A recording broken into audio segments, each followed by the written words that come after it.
Qaqaş, salam. Bir dəqiqə olar sənə. Aleyküm salam qardaşım. Buyurun. Sən deyəsən xaricdən gəlmisən. Yox, şəhərdən. Amma gərək şəhərin havasını gətirməzdin ne kəndə. Qalardı elə şəhərdə.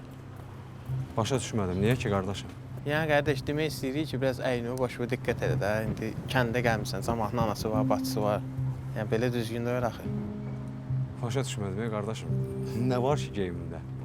Dərzinin deyəsən parçası çatmayıb, sənə köynək əvəzi mayka tikib. Xəzər, nə olub? Uşaqlara nəsə lazımdır? Yox, elə məni gördülər, salamlaşırdılar. Bibi, xoş gəlmişsiniz. Xoş gəlmisiniz. Xoş gününüzə gəlin. Nəzər alarsın.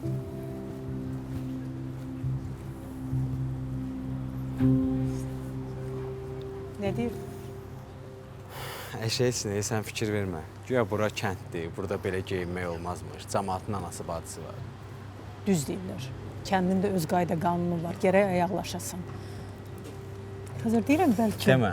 Heç nə deməm amma. Biz bura bəhanə edib qaçmağa gəlməmişik. Keç içəri.